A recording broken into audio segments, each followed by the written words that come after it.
And we are almost a decade into an attempted overthrow of the United States of America. I can't say it any more clearly than that. All right, buckle up, folks. We've got General Michael Flynn here dropping some absolute truth bombs today. And trust me, you're going to want to hear every single word. He's talking about an attempted overthrow of our country, deep state operatives, and what it truly means to fight for America. But as always, we're not just going to listen. We're going to dive in, dissect these claims, and add our own dose of reality to the mix. Let's roll the tape. And it was led by a group of people, principally Barack Obama, former president of the United States, 2 terms, was right at the forefront of it. They tried in 2016. They succeeded in 2020. They failed in 2024. There is going to be clear evidence that's going to come out about foreign interference in our elections that was supported and enabled by people inside of our own government. Wow, just wow. General Flynn comes out swinging, doesn't he? A decade-long plot led by Obama to overthrow the United States and foreign interference enabled by people inside of our own government. That's not just a claim, that's an atomic bomb of an accusation. And frankly, it's not an outlandish one when you look at how much our institutions have been weaponized against political opponents. Think about it. The IRS targeting conservative groups, the FBI's involvement in the Trump Russia hoax, the constant narrative pushing from mainstream media. It's a death by 1,000 cuts, not a single dramatic coup. But the outcome is the same, a steady erosion of trust in our government and a feeling that our elections are anything but fair. When you have intelligence agencies, the Department of Justice, and even parts of the military seemingly aligning against a sitting president or a presidential candidate, it starts to feel less like a conspiracy theory and more like a playbook. The general isn't pulling this out of thin air. He was in the room and he saw everything, and he became target number one for a reason. They tried to silence him, to break him, because he knew too much. And what's he's saying now about clear evidence coming out, about interference, about foreign interference, by the way, supported by insiders? Even if a fraction of that is true, it paints a picture far more sinister than most Americans are willing to admit.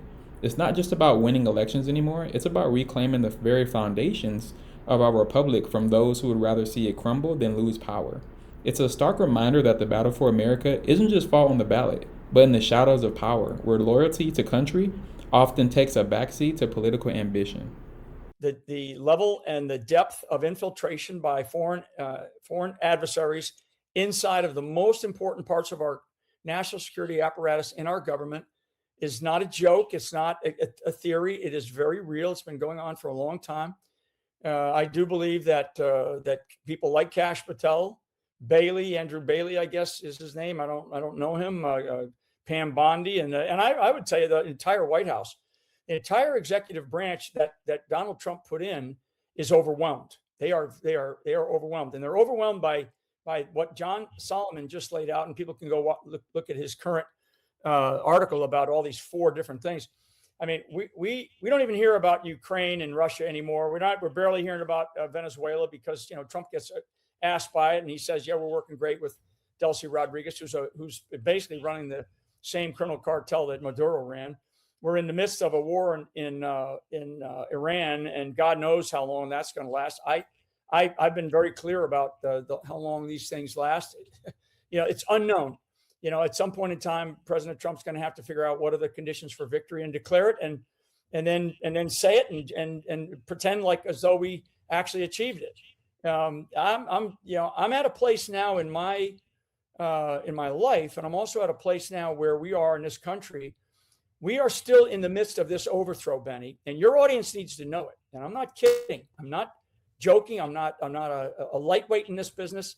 This is who I've been and what I have been doing for my entire life. They came after me as target number one early on in the 2016, 2017 Trump administration for very good reason. Okay, hold on a second. General Flynn just dropped a line that's going to raise some eyebrows. Trump needs to figure out what are the conditions for victory and declare it. And then say it and pretend like as though we've already achieved it. Now, I get the sentiment. In geopolitics, sometimes you have to declare victory and pull out, even if the situation isn't perfectly resolved. It's a way to manage resources, public opinion, and move on to the next challenge. But pretend? That word stings a bit, doesn't it? It almost sounds like what our current administration does every other Tuesday: declare a crisis solved, then watch it fester. Remember, inflation is transitory or the border is secure. Remember those things? We've become numb to political spin, where words are divorced from reality. The American people are smart enough to know when something is truly won or when it's just being swept under the rug with the PR campaign. The general also mentioned that Trump's executive branch was overwhelmed. That's a critical point. It highlights the immense challenge of draining the swamp. You bring in your trusted people, but underneath them, you've got layers upon layers of entrenched bureaucrats, careerists, and ideologues who are actively against your agenda. It's like trying to steer a supertanker with a paddle. You might make some progress, but the current is always fighting against you. It's a stark reminder that even with the best intentions, the deep state is a formidable beast. And if you're not constantly vigilant, they'll just wait you out, or worse, actively sabotage your efforts. That's why we need leaders who aren't just strong, but shrewd, and who understand the nature of Washington, D.C. And it's not just the left. There are elements inside of the Republican establishment in Washington, D.C. and other parts of our country that are so against Donald Trump. They so want him to go away. They want this notion of MAGA to just disappear. And I'm here to tell you that it is not. The American people, like the Japanese said, don't awaken the American giant, right? The sleeping giant.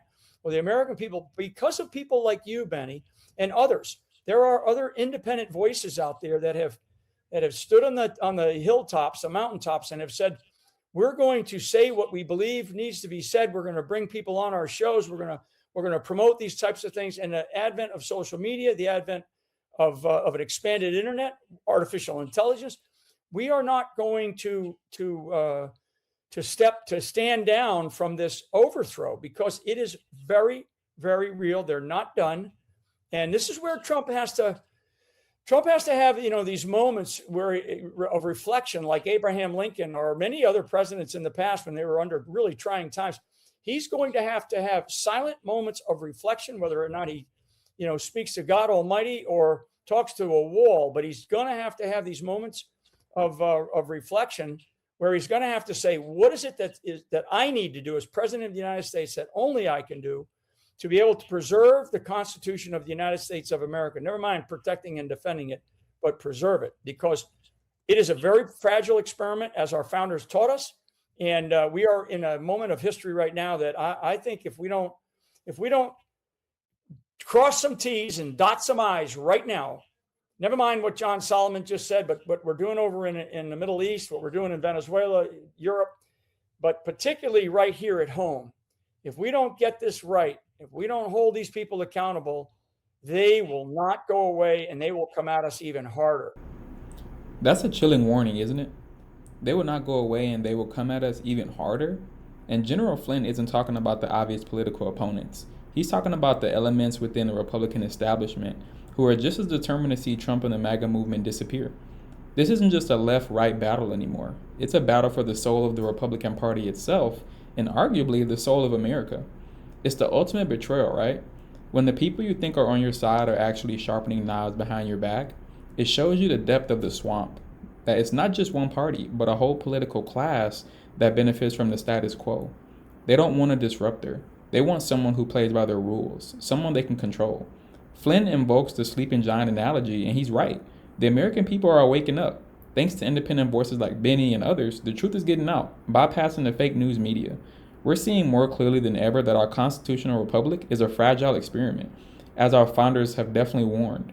It's not guaranteed, and it needs to be actively preserved, fought for, and defended against both external and internal threats. His call for accountability is crucial. If we don't hold these people accountable, if we don't identify and remove those who are actively undermining our nation from within, then this overthrow he speaks of won't be just an attempt, it'll be a success. It's time to stop playing defense and start demanding answers and consequences. Because if we don't, the next generation might not have a constitutional republic left to fight for.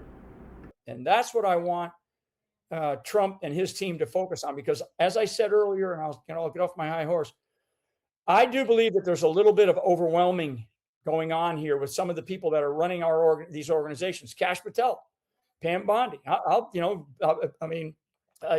Marco Rubio, he jokes about how many jobs he's got.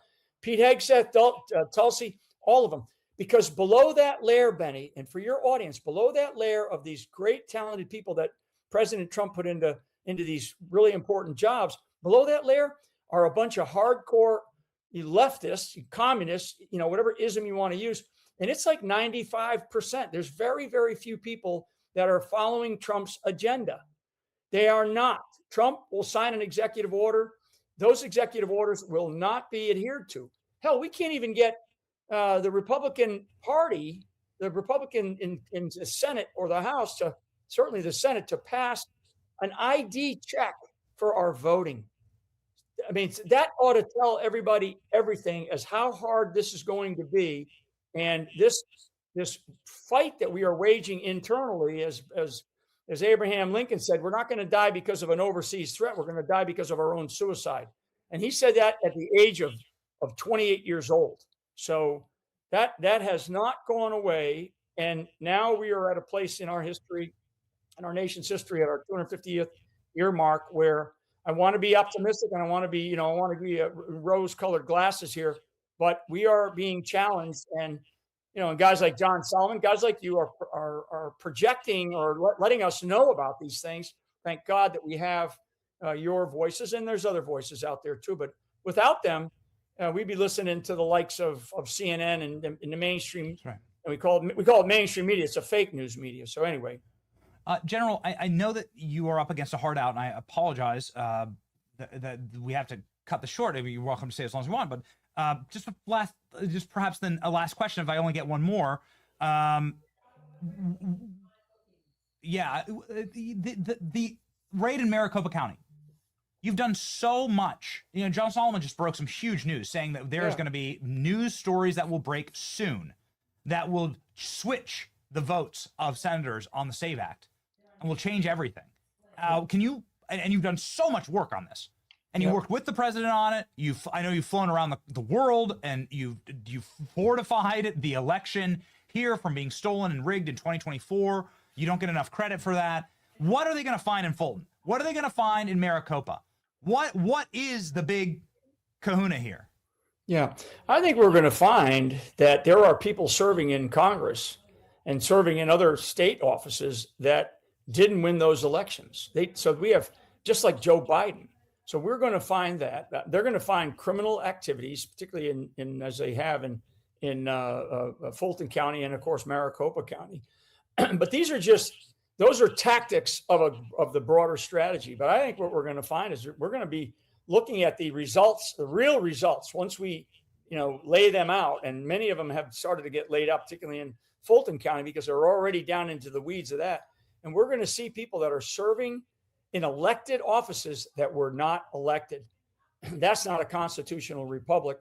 That's a criminal enterprise. Wow, a criminal enterprise. Boom. That's a mic drop moment right there. General Flynn and Benny are not mincing words. When you have people serving in elected office who didn't actually win those elections, you're not just talking about a rigged game, you're talking about the complete subversion of our democratic process.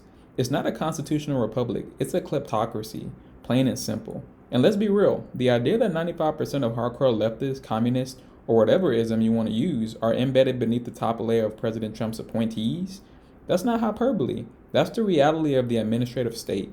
These are the unelected bureaucrats who wield immense power, who can slow walk, obstruct, or outright defy executive orders.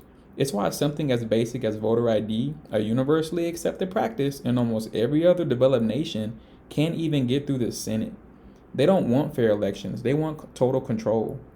President Lincoln's warning about dying by our own suicide due to internal divisions hits home harder than ever.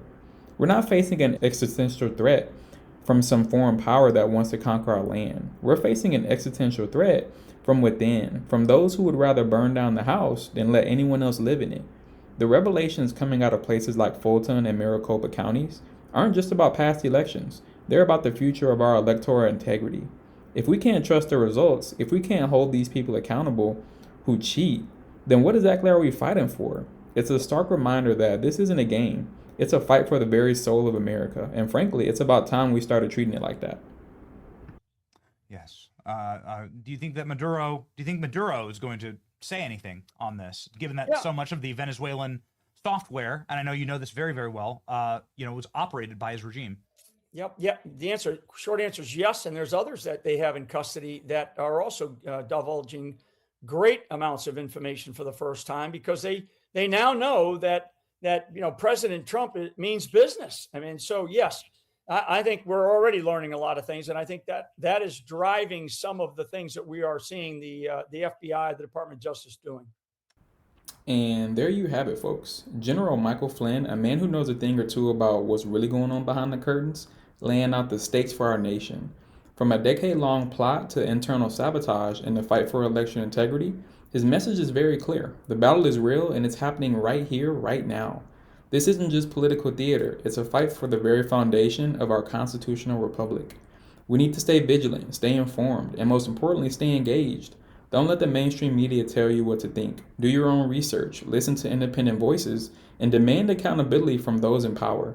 If you found this breakdown insightful, hit that like button, share this video with everybody you know, and subscribe to the channel for more unfiltered truth. Let us know in the comment sections what you thought of General Flynn's explosive claims. Your voice matters. Until next time, stay strong, stay free, and God bless America.